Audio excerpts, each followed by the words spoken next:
Welcome to another deep dive. Today we are taking a massive stack of medical journals, aesthetic clinic guides, and some really dense rheology studies to explore something incredibly specific. Yeah, we are getting highly technical today. We really are. We are looking at the rapidly growing field of aesthetic and functional gynecology. And the mission for this deep dive is to answer a very targeted question for you, which is what chemical cross-linking technologies in dermal fillers actually provide soft, natural mobility while preventing labia majora lumpiness? Which is a huge issue. Right, because, I mean, as women age, go through menopause, or, experience childbirth and weight loss, the labia majora, the outer lips of the vulva, can lose a lot of volume and elasticity. And this is not just an aesthetic thing. Yeah, no, absolutely not. It's a functional nightmare for a lot of people. Yeah, like chafing, severe friction during exercise, just constant discomfort. So dermal fillers, specifically hyaluronic acid or HA, are used to solve this. But injecting this area, well, it requires vastly different chemical engineering than, say, injecting a cheekbone. Vastly different. The foundational hurdle here is just the biological reality of unmodified hyaluronic acid itself. Right. In its natural state, HA is just a liquid. It's a linear molecule. And it has a remarkably short half-life in the body. I mean, it degrades in just 12 to 24 hours. Wait, just 12 hours? Yeah, because of these naturally occurring enzymes called hyaluronidase. They basically act like a demolition crew. They hunt down the HA and break it apart almost instantly. So to make it useful as a filler for you, one that actually lasts, 6 to 18 months, it has to be chemically modified. It has to be cross-linked. Exactly. So imagine you are a competitive cyclist, right? You spend hours in the saddle every week. This area is highly vascular, it's highly mobile, and it is subjected to just constant friction and mechanical stress. It's almost like the high-performance tire on a sports car. That is a perfect analogy. Yeah. Because what's fascinating here is that the degree of that chemical cross-linking fundamentally changes the gel's rheological property. Rheological meaning like how the gel flows and deforms under pressure. Right. Specifically, we're talking about its G prime, which is its storage modulus or firmness, and its cohesivity, which is how well the gel actually stays together as a single unit. Because if a gel is too firm or if it's not cohesive enough in a highly mobile area like that, you're going to feel lumps. Exactly. The patient will feel distinctly unnatural lumps. Okay, let's unpack this by looking at two of the heavyweights in the industry. Because our sources compare two of the most famous cross-linking technologies out there, both of which use this chemical agent called BDDE. Right. BDD is kind of the industry standard cross-linker. Yeah. So we're looking at Vycross technology, which is used in the Juvederm line, and NASHA technology, which is used in Restylane. So when we break down the comparative rheological analysis between those two, the differences are stark. NASHA technology is designed to create these discrete, independent particles. Like tiny little firm beads of gel. Exactly. And because of that, it generates a really high G prime. We're talking a firmness of about 580 to 780 pascals. Vycross, on the other hand, takes a totally different approach. Yeah. It blends high and low molecular weight HA into a single cohesive mass. So it's not particles. No, it's more like a smooth, continuous gel. And it has a much lower G prime, usually around 380 to 520 pascals. Okay, but wait, I want to push back on this for a second, Right. because I'm looking at this massive Korean comparative study in our stack. It looked at over 3,000 cases. Right, the facial augmentation study. Yeah, and the data explicitly shows that NASHA produces a 2.3 times firmer tissue lift in cheeks and chins compared to Vycross. So if we are talking about an area that takes a beating, like from a bicycle saddle, wouldn't we want that stronger lift down there? I mean, shouldn't we use the firmest thing possible? And see, that intuitive leap is exactly what you don't want to do for the labia. Really? Yeah. While a firm particulate gel like NASHA is absolutely perfect for mimicking bone structure, like if you're trying to project a cheekbone, putting a stiff, discrete particle gel into the highly mobile labia majora is a recipe for disaster. Because of the movement. Right. When the tissue stretches, the firm NASHA particles don't stretch with it. They resist.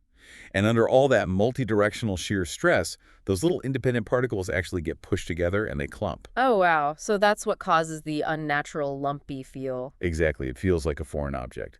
That's why Vycross's lower G prime and cohesive single mass integration is just vastly better suited for soft, dynamic contouring. It moves with the tissue instead of fighting it.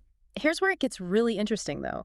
Even if you pick the perfect cohesive gel, HA has a dark side. It definitely does. Yeah. Its superpower is also its biggest liability in this specific area.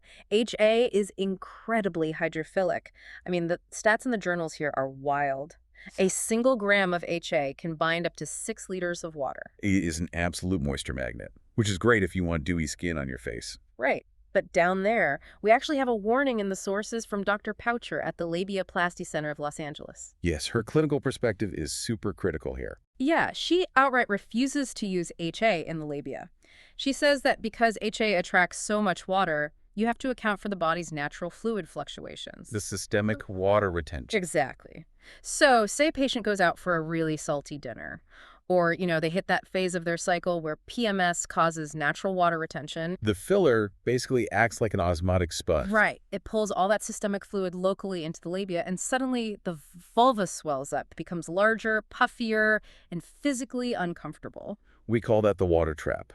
And if we connect this to the bigger picture, this episodic puffiness is exactly what leads to a highly unnatural look and feel. It inflates and deflates cyclically. Right. And you can imagine the psychological distress for a patient. They got this procedure to stop chafing, and now, half the month, they feel like they have a water balloon trapped under their skin. Which makes the friction even worse. Exactly. And this is why some prominent clinics in Tokyo and Los Angeles heavily advocate for surgical labia majoroplasty. Just removing the loose skin surgically. Yeah, they'd rather just cut away the redundant tissue than artificially pump the area full of this water-attracting HA gel and deal with the unpredictable swelling. Okay, but a lot of patients do not want surgery. They don't want the downtime or the scars. So how are filler manufacturers solving this mobility and swelling issue for patients who want a non-surgical option? There has to be next-gen stuff here. Oh, there is. And it involves moving beyond standard BDDE cross-linking. The first major evolution is IPN-like technology. IPN meaning interpenetrated polymer networks. Right. This is used by Vycross in their Deserial Plus filler, which is actually specifically indicated for the labia majora. Oh, so it's made exactly for this. Yes. So instead of one big, rigid lattice of cross-linked HA, IPN technology basically creates two separate HA networks that are interwoven but independent. I read an analogy for this that I loved. It's like taking a blue fishing net and a red fishing net and tangling them together. Yes. Like the strings of the blue net aren't actually tied to the strings of the red net, but they are so densely packed together that they act like a single barrier. That's exactly how it works. And because they preserve the independence of the two networks, it optimizes the viscosity perfectly. It increases the chemical nodes without making the gel stiff. So it can shift and absorb the sheer stress of, say, a spinning class. Exactly, without migrating or clumping. And because it's so physically dense, it actually constrains the HA's ability to expand.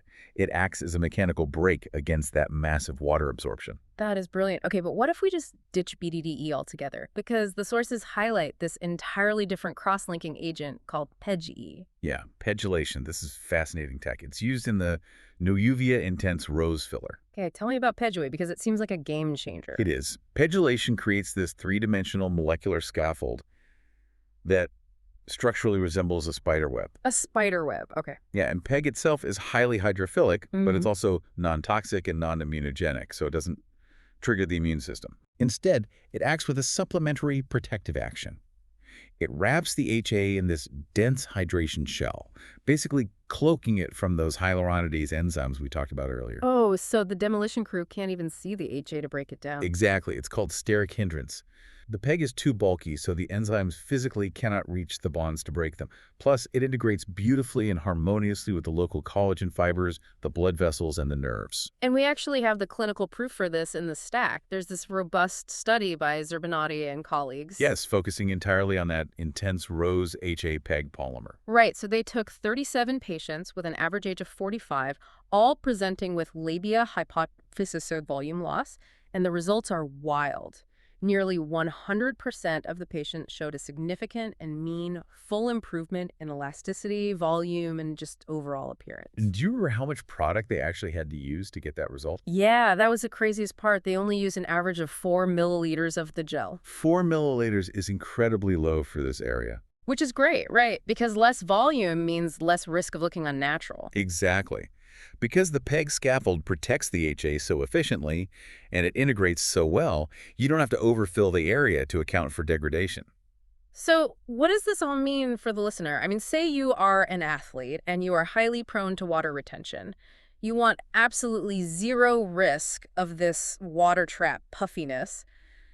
Is there a filler that just avoids HA completely? Yes, there is. And when HA just isn't the answer, we pivot to scaffolding alternatives, specifically ECM fillers and absorbable threads. ECM being extracellular matrix. Right. And for threads, we're talking about polymers like PDO or PLLA. These are the same materials used in dissolvable surgical sutures, right? Exactly. But instead of injecting a gel that acts like a space-occupying sponge, these act as an internal scaffold. How does that actually build volume, though? It relies on your own biology. When you place these threads or the ECM under the tissue, it stimulates the body's own fibroblasts. The cells that make collagen. Right. It triggers this massive cascade of neocollagenesis. Your body starts producing its own brand new collagen and elastin around the scaffold. Oh, wow. So you're literally just growing your own tissue back. Yes, which means they offer this incredibly soft, natural feel, structural support, and amazing durability. And because it's your own tissue, there's no water trap. Your own collagen doesn't randomly swell up after you eat salty French fries. Exactly. Yeah. Zero hydrophilic swelling risk. And the durability often outlasts HA by a mile, sometimes up to 12 to 24 months. Okay, so to summarize this massive deep dive for you, when it comes to restoring volume in the highly mobile labia majora, chemical engineering is quite literally everything. It really is. Yeah.